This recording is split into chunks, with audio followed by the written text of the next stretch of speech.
5, 4, 3, 2, 1, 0.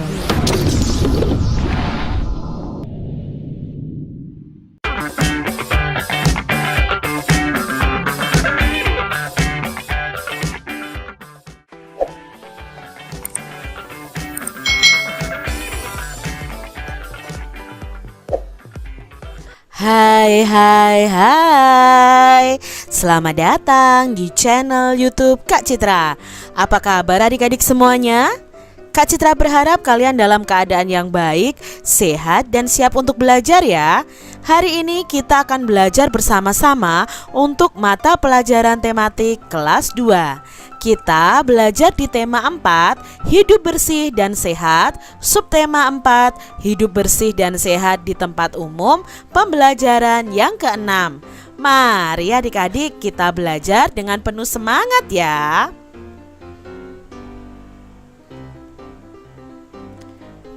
Dayu dan teman-teman berkunjung ke Taman Nasional Ujung Kulon. Taman Nasional ini merupakan kawasan cagar alam yang dilindungi. Adik-adik, di Taman Nasional Ujung Kulon itu ada hewan khas yang dilindungi, yaitu badak bercula 1. Kalian bisa mencari informasi tentang Taman Nasional Ujung Kulon melalui video-video yang ada di channel YouTube ya. Flora dan fauna lestari, manusia akan sehat. Apakah adik-adik tahu apa maksud dari flora dan fauna? Flora itu artinya tumbuhan adik-adik, sedangkan fauna itu artinya adalah hewan. Kelestarian flora dan fauna wajib kita jaga. Hal ini dilakukan agar flora dan fauna di sekitar kita tidak rusak dan punah. Jika flora dan fauna rusak dan punah, kehidupan manusia pun ikut terganggu. Misalnya, kebakaran hutan sangat mengganggu kehidupan kita. Kesehatan manusia sangat terganggu karena banyak asap. Bahkan banyak juga yang menyebabkan kematian. Banyak cara yang dapat dilakukan untuk melestarikan flora dan fauna di sekitar kita. Pembakaran dan penebangan hutan secara liar harus dihentikan adik-adik. Perburuan hewan liar juga harus dihindari. Hutan akan tetap asri. Hewan di hutan pun tidak punah. Dengan demikian, kehidupan dan kesehatan manusia pun tidak terganggu. Itu tadi adik-adik bacaan tentang flora dan fauna. Nah, adik-adik harus tahu bahwa saat ini flora dan fauna di sekitar kita itu terancam punah.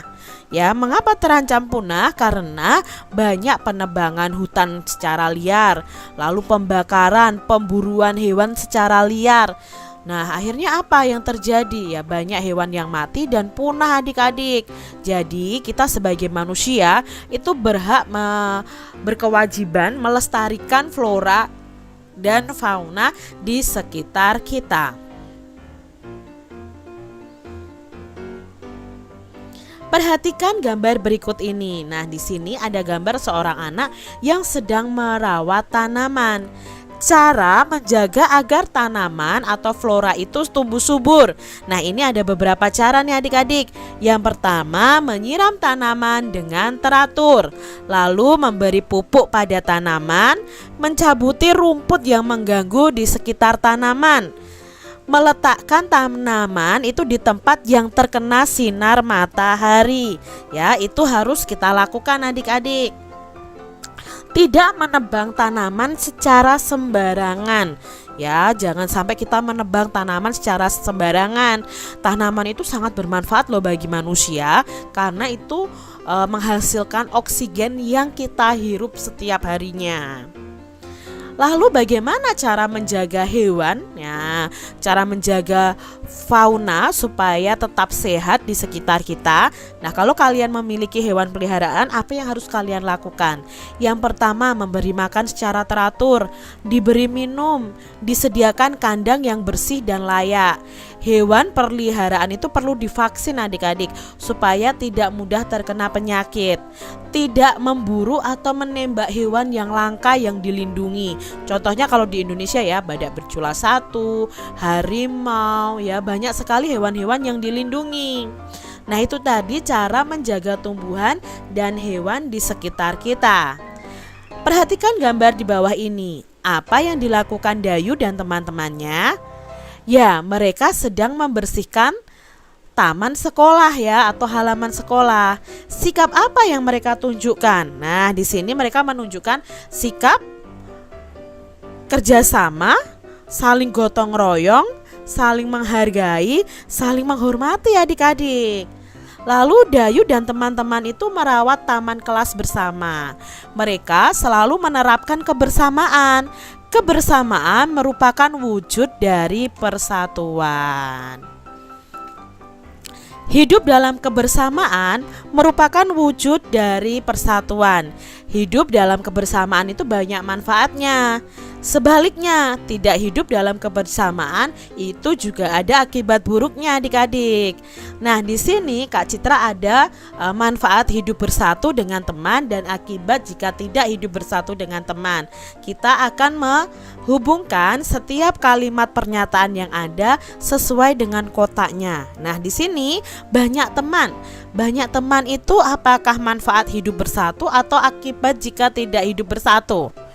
Nah, banyak teman itu adalah manfaat jika kita hidup bersatu dengan teman. Yang kedua, bisa berbagi pengalaman dengan teman. Apakah itu manfaat atau akibat ya? Ya, ini adalah manfaat hidup bersatu. Tidak bisa berbagi pengalaman dengan teman.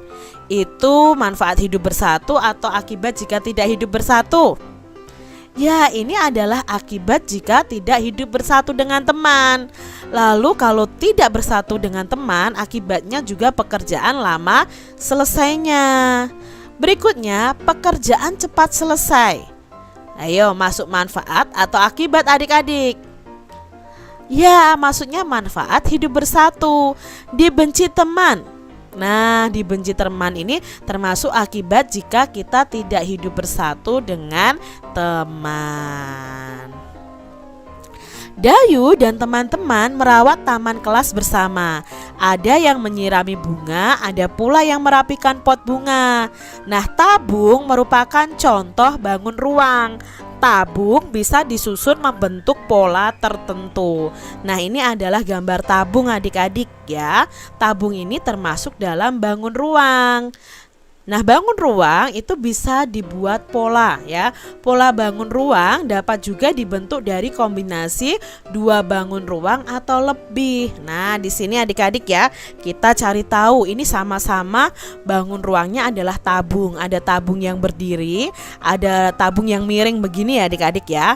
Kita lihat polanya, dua tabung berdiri, satu tabung yang miring, dua tabung berdiri, satu tabung yang miring, dua tabung berdiri, satu tabung yang miring. Itu polanya akan berlanjut terus menerus.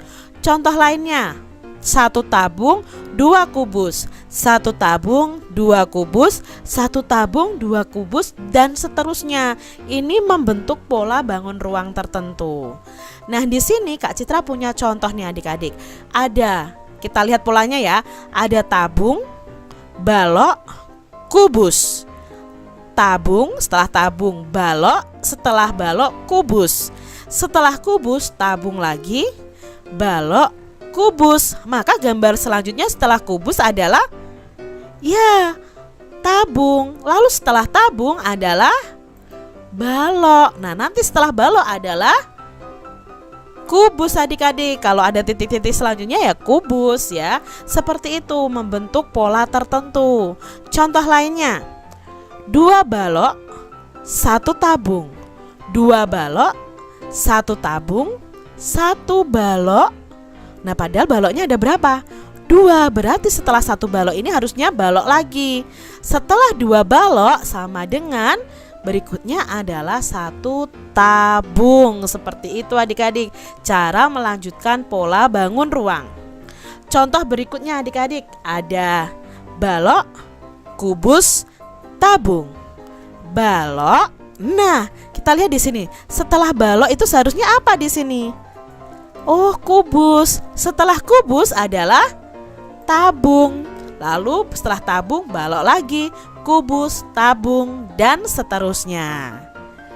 Demikian tadi adik-adik pembahasan kita di tema 4, subtema 4, pembelajaran yang ke-6. Semoga video pembelajaran ini bermanfaat untuk adik-adik semuanya. Dan sampai jumpa lagi di video pembelajaran Kak Citra selanjutnya. Tuhan memberkati. Jangan lupa tekan tombol subscribe, lalu tekan loncengnya, tekan juga tombol like, lalu share ke media sosial kalian. Jangan lupa untuk ikuti media sosial Kak Citra. Terima kasih.